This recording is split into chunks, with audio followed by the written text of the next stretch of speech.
Hello viewers, আসসালামু আলাইকুম। Welcome to zero byte BD.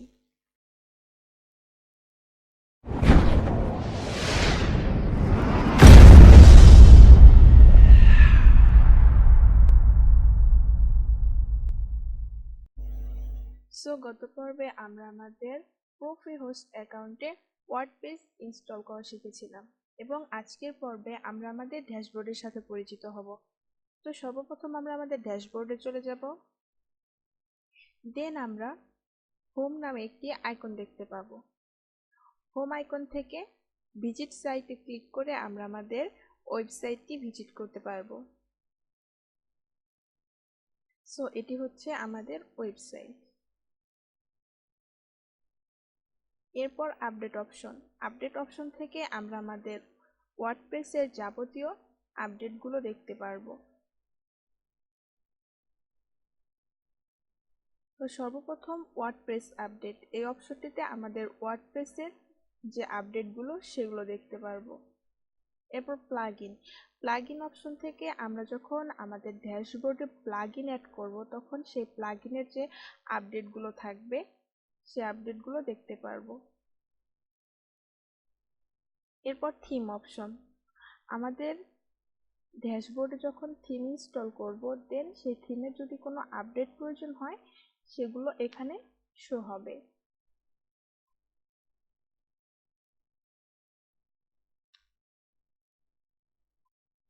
এরপর হচ্ছে কমেন্ট অপশন থেকে আমরা আমাদের ওয়েবসাইটে যাবতীয় কমেন্টগুলো দেখতে পারবো।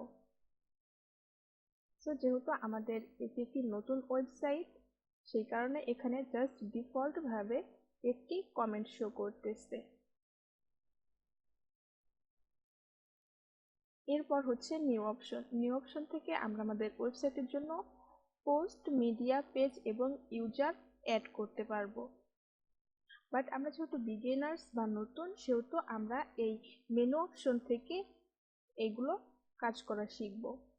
দেন আমরা যখন প্রপারলি কাজগুলো শিখে যাব তারপর আমরা এই নিউ অপশন থেকে চাইলে অ্যাড করতে পারবো বা এগুলো কাজ করতে পারবো।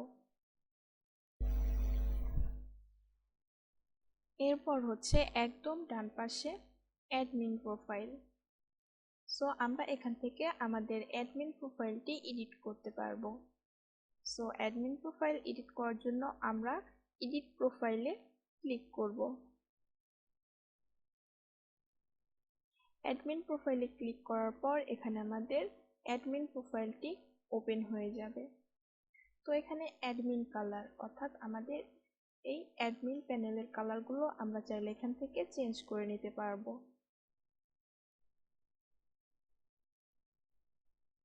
বাট এখানে যে ডিফল্ট কালারটা দেওয়া আছে আমি সেই কালারটা এখানে রাখবো। এরপর কিবোর্ড শর্টকাট, আমরা এখান থেকে চাইলে আমাদের কিবোর্ড শর্টকাটটা এনেবল করে দিতে পারবো।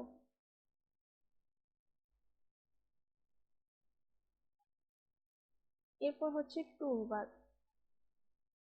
আমরা যখন আমাদের ওয়েবসাইটটা ভিউ করব তখন আমাদের এই টুলবারটা শো হবে কিনা। আমরা এখান থেকে এটা এনেবল করে দেব। এরপর নেম অপশনে সর্বপ্রথম ইউজার নেম,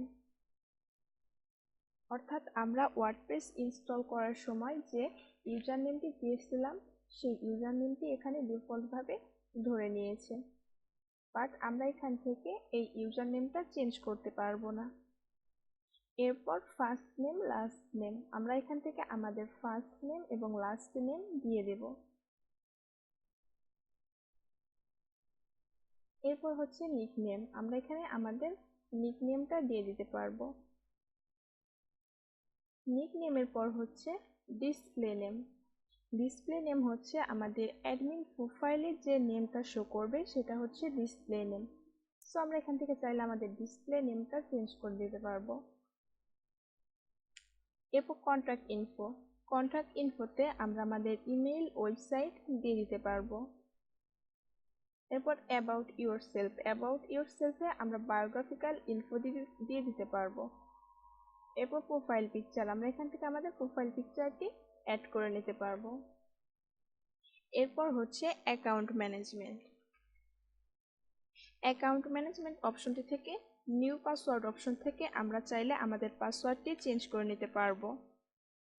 এরপর এই সমস্ত ইনফর্মগুলো সঠিকভাবে দেওয়ার পর আমরা আপডেট প্রোফাইলে ক্লিক করে আমাদের প্রোফাইলটা আপডেট করে নেব।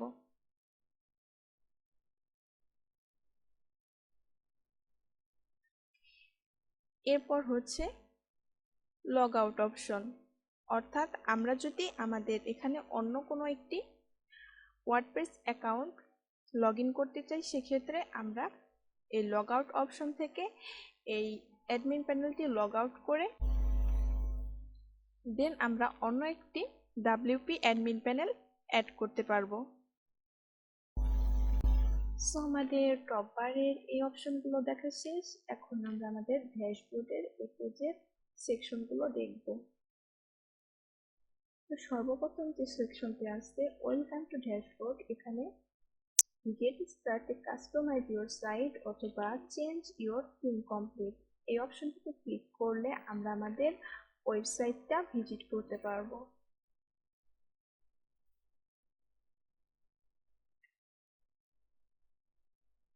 এবং এখান থেকে কাস্টমাইজ করতে পারবো।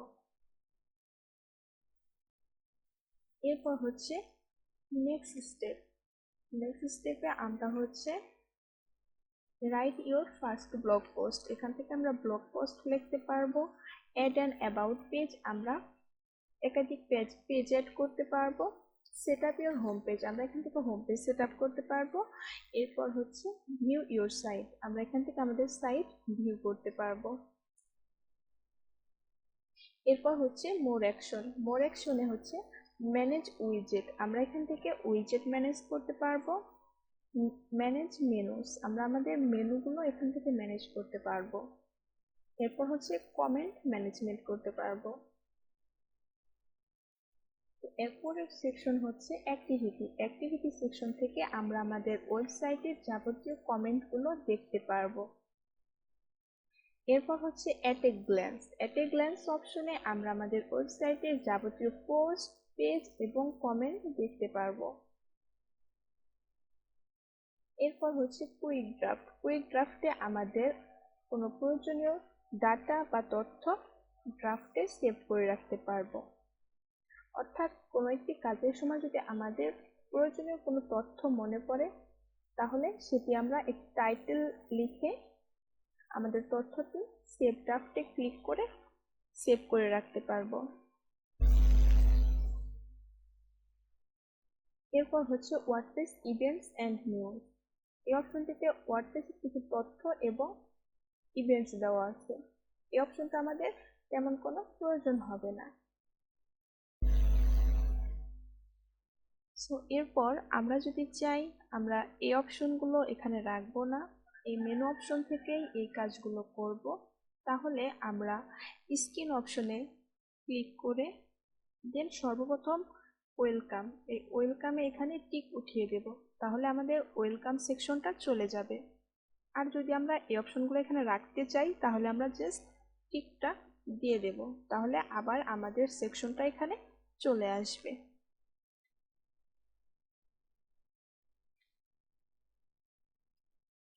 সো এই ছিল আমার আজকের ভিডিও। যদি আমার ভিডিওটি ভালো লেগে থাকে তাহলে অবশ্যই লাইক, কমেন্ট এবং শেয়ার করবেন এবং আমার পরবর্তী আরও ভিডিও পেতে চ্যানেলটিকে সাবস্ক্রাইব করে নোটিফিকেশন বেল আইকন অন করে দেবেন।